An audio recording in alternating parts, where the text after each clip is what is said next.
Today, we'll discuss a topic that truly deserves attention, which is going far away from your unbiased, unconditioned, and authentic state. When you stray too far from your true being, finding your way back becomes a slow and painful journey. If you followed the wrong path, your ego becomes too strong and rigid. When someone questions your personality, you become defensive and hostile. It feels like a nervous breakdown, as if the sky is collapsing on you. You defend that image like a buffalo protecting her calf from a lion. This trait is universal, regardless of society or upbringing. This is tragic because it hinders a person's growth as a human being. Identities continue to build up, becoming stronger and more rigid. A child who fails to meet societal standards is often looked down upon. People collect identities not out of freedom, but to fit in and survive. Forcing people to live within fake identities and irrational beliefs is harmful. Now let me take you through a journey of 4 different children. One was born in the United States, in a well-off suburban household.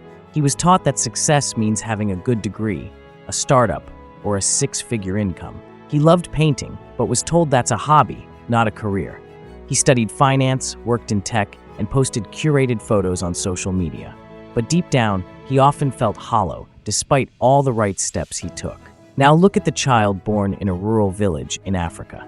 He grew up helping his family with cattle and learning tribal customs. He questioned a ritual and was silenced, told not to disrespect his ancestors. He became what his culture celebrated, disciplined, dutiful, and proud. Yet there was a quiet rebellion in his eyes, feeling that life has more to offer. In Australia, a child was born near the coast, filled with surfboards and wildlife. He was free to explore, but the subtle pressure remained to be adventurous. He became a wildlife photographer, passionate but not necessarily authentic. His identity was still shaped by what society expected from someone like him. Then there's the Indian child, raised on stories of Ramayana and respect for elders. He was told that success means becoming an engineer or a doctor. His interest in poetry was seen as a distraction. There's no future in poems. He studied hard, cracked the exams, and now works in a cubicle, writing code. Do you see the pattern? Different lands, but the same outcome, the same loss. Each child had the seed of uniqueness buried under expectations. They all ended up as products, well-packaged, well-behaved, and well-conditioned. The tragic truth is that they didn't even realize something deep was lost. The ego they built told them, "This is who you are." Let's take a moment to contrast them with someone else. Take Siddhartha, the man who became Buddha. Born into royalty with every luxury possible, yet he felt a restlessness that no comfort could silence. Unlike the others, he didn't drown that restlessness in routine. He honored it. He walked away from the palace, not in rebellion, but in deep search. He didn't just question others, he questioned himself, and it was this ability to not cling to his identity that made him free.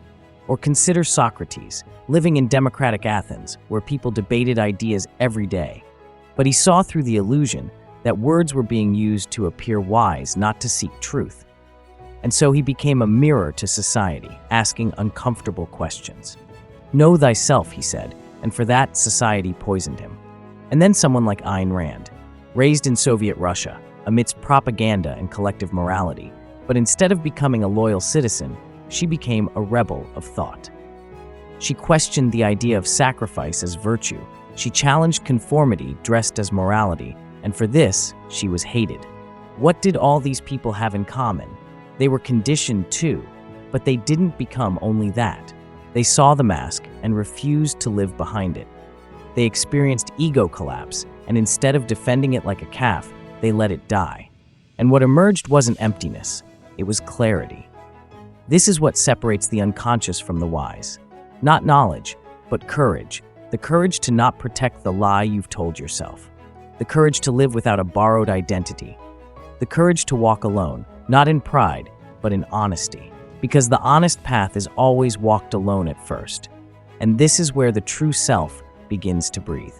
Not the self your parents wanted, not the self your culture glorified, but the self that was silently waiting underneath. And yes, it's painful, because as that self emerges, the ego cracks, resists, and screams. But that's the price of truth. Most people never reach this point, not because they're weak, but because they're too protected. Their image is constantly being affirmed by family, by social media, by awards and compliments, and so they spend their lives defending an illusion. But a few, the rare few, choose silence over applause, solitude over popularity, and questions over answers. These are the real revolutionaries, not the ones who overthrow governments, but the ones who overthrow conditioning. And if you ask me, that's the only revolution that truly matters. Because once you return to your authentic state, you become unshakable. The world can praise you, insult you, ignore you, but none of it touches your center. That's when you've come home. So don't go too far from yourself. The road back isn't always guaranteed, and if your ego becomes too rigid, it won't bend. It will break. And what breaks then is not just the image, but the very ability to feel life deeply. Be honest enough to notice when you're drifting away. Be brave enough to question who you've become, because the longer you wear the mask, the harder it becomes to take it off. And one day, you'll look in the mirror and the mask will stare back with no one left underneath. So before it's too late, pause, reflect, question, and begin the slow, sacred journey back to yourself. Thank you for listening, and don't forget to share with the ones you love.